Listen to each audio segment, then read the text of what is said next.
Happy teachers day. आज 5 सितंबर है, यानी शिक्षक दिवस। ऐसे तो सम्मान प्रकट करने का कोई विशेष दिन नहीं होता और वो कोई दिनों के मोहताज नहीं होते, पर अपने मामले अनुसार हर देश और हर समाज के लोग कुछ ऐसे खास दिनों को चिन्हित करते हैं जिस दिन इस विषय में चर्चा की जाती है। और वो दिन भारत के लिए 5 सितंबर है, जिस दिन हमारे प्रथम उपराष्ट्रपति और द्वितीय राष्ट्रपति डॉक्टर सर्वपल्ली राधाकृष्णन का जन्म हुआ था। उनका जन्म 5 सितंबर 1888 को तमिलनाडु के तनिमन गांव में एक गरीब परिवार में हुआ था, किंतु उन्होंने शिक्षा के बदौलत ही दुनिया की वो सारी बुलंदियां हासिल की जो कि भारत के प्रथम व्यक्ति के रूप में उन्होंने खुद को साबित किया। उनकी जो जीवन रही उसमें लगभग उन्होंने 40 वर्षों तक शिक्षण कार्य किया और उनकी शिक्षा में बहुत ज़्यादा ही रुचि थी और उन्होंने भारतीय साहित्य और दर्शन को पूरे विश्व पटल पर प्रचारित किया। और कुछ बात है जो हमें आज भी प्रेरित करते हैं कि शिक्षा का मायने क्या होता है। वो हमेशा कहा करते थे कि शिक्षा का मतलब तथ्यों का जानना या तथ्यों को याद कर लेना ही नहीं होता। शिक्षा का मतलब आप अपने जीवन में चुनौतियों से किस तरह निपटते हैं ये आपको से ही सीख पाते हैं। उन्होंने यह भी कहा था कि साहित्य में ज्ञान तो बहुत सारे हैं, लेकिन अगर कहीं पर संस्कृति को जानने की बात आती है तो साहित्य ही वो पुल का काम करता है जो कि एक संस्कृति से दूसरी संस्कृति को जोड़ता है, एक सभ्यता से दूसरे सभ्यता को जोड़ता है। ये सब विचार हमारे लोकप्रिय और द्वितीय राष्ट्रपति डॉक्टर सर्वपल्ली राधाकृष्णन के थे।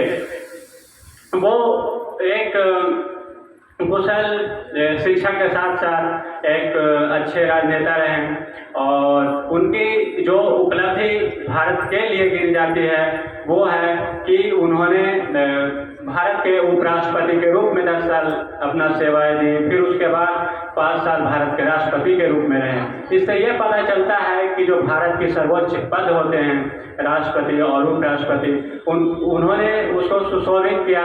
और एक बोला जाता है कि कोई विद्वान थे यूरोपीय कंट्री के, उन्होंने कहा था कि भारत में दर्शन शास्त्र के शिक्षा को इतना बड़ा सम्मान देना उन सभी दर्शन शास्त्रियों के लिए बड़ा ही गर्व की बात है जो कि आज इतने बड़े भारत जैसे गणतांत्रिक की बागडोर संभाल रहे हैं। तो इस प्रकार हम उनके विचारों और उनके जीवन के बारे में जान चुके हैं।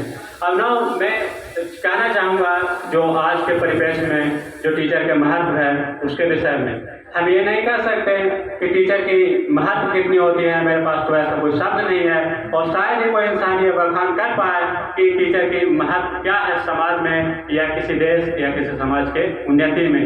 हम आज हर फील्ड में देखते हैं, चाहे वो राजनीतिक क्षेत्र हो, आर्थिक क्षेत्र हो या फिर वैसे कोई भी व्यक्ति हो जो विभिन्न पेशाओं से जुड़े हो, चाहे वो डॉक्टर हो, इंजीनियर हो, राजनेता हो या फिर एक अच्छे ब्यूरोक्रेट्स हो, सबके जो निर्माता होते हैं वो हमारे शिक्षक होते हैं। और कहा जाता है कि हमारे जो प्रथम शिक्षक होती है वो हमारी माँ होती है जो हमें चलना सिखाती है और अक्षर ज्ञान देती है। और वो भी बहुत ही गर्व और बहुत ही उम्मीदों के साथ जब हम छोटे होते हैं तो हमें शिक्षक के यहाँ सौंप दी जाती है और वो माँ भी बोलती है कि सर आप इसे ऐसा हम आपको ये छूट देते हैं कि आप इसे पीटिए और एक अच्छा इंसान बनाइए, क्योंकि उन्हें भी पता होता है कि जिस बेटे को आज हम लाडला कह रहे हैं और बेटे से हमें प्यार है, अगर उसे समाज में इसी तरह का भाव चाहिए तो आज उसे शिक्षा की अत्यंत जरूरत है। और वो अपने जिगर को टुकड़ा को टीचर के समझ ले जाती है, वहाँ पर सौंप देती है ताकि ये ज्ञान अर्जित करे। और ये जो माँ होती है वो तो अपने ऋण से इस बंधन के साथ मुक्त हो जाती है कि मैं एक माता हूँ और मैंने पुत्र को जन्म दिया जिससे मेरा भी कुछ देश के प्रति जो कर्तव्य था वो निर्वहन हुआ। और उसके बाद जो वो व्यक्ति होता है उसके ऊपर भी इस देश का, समाज का और बहुत से लोगों का ऋण हो जाता है जो कि वो शिक्षित होकर ही पूरा कर सकता है। तो इस प्रकार हम देख सकते हैं कि ना सिर्फ शिक्षक हमारे लिए एक लोकप्रिय व्यक्तित्व होते हैं, बल्कि उनके सानिध्य में रहकर हम लोग बहुत सारे ज्ञानों की प्राप्ति करते हैं। और ऐसे भी कहा जाता है बिन गुरु ज्ञान कहाँ, अर्थात बिन गुरु ज्ञान कहने का मतलब अगर आपके पास एक अच्छा मार्गदर्शक ना हो तो हमें चीज़ों को करने में बहुत ज़्यादा कठिनाइयाँ होती है। और मैंने ये खुद अनुभव किया है और शायद आप भी अनुभव करते होंगे। मैं इस बात से नहीं नकार सकता कि एक शिक्षक अपने अनुभवों के द्वारा, अपनी जो बातें सीखी है उसके द्वारा हमें एक सही रास्ता पर ले जाने का काम करते हैं और हमारे जो सपना है उसमें एक महत्वपूर्ण योगदान देते हैं। कहा जाता है कि शिक्षक उस सड़क की तरह होते हैं जो रहते तो अपने स्थान पर है लेकिन दूसरों को अपने मंजिल तक पहुंचा देते हैं। ये होती है उनकी विशेषता, जो कि अपने तो सादगी भरे जीवन में जी लेते हैं, लेकिन जब वही उनका छात्र अगर देश में, समाज में प्रगति करता है तो सबसे ज़्यादा गर्व उन शिक्षक को होता है। और शायद ही एक किसी दूसरे प्रोफेशन में शायद मिलता होगा या फिर इस तरह की भावनाएं आती होगी जहाँ पर ये देखा जाता है कि हम जहाँ हैं हम वहीं रहें, लेकिन हमारे पास जो बच्चे पढ़ रहे हैं वो चलकर आगे कुछ बड़ा बने, जिससे हम भी गर्व से कह सकें कि वो हमारे छात्र हैं और हमने उसे पढ़ाया है। तो ये एक बहुत ही अलग अनुभूति है। इसी आधार पर मैं कुछ पंक्तियाँ सर के लिए कहना चाहूँगा। जिनके काले थे न रंगों का ठहराव था, जिनके काले थे न रंगों का ठहराव था, जिंदगी तो उजागर तब हुई जब उसमें गुरु नाम का भाव था। जिनके गिरवे रख कर भी जिसका ना चुका पाएंगे कर्जा, माहिर नहीं है भगवान के बरकत, गुरु का भी है दर्जा।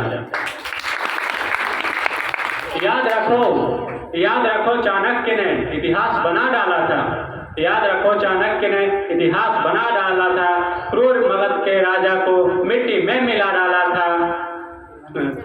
गुरु शिक्षक से ही गुरु अर्जुन और युधिष्ठिर महान हुए, शिक्षक के निंदा से ही दुर्योधन बदनाम हुआ, शिक्षक के ही दया दृष्टि से बालक राम बन जाते हैं, और शिक्षक की ही अनदेखी से वो रावण भी कहलाते हैं।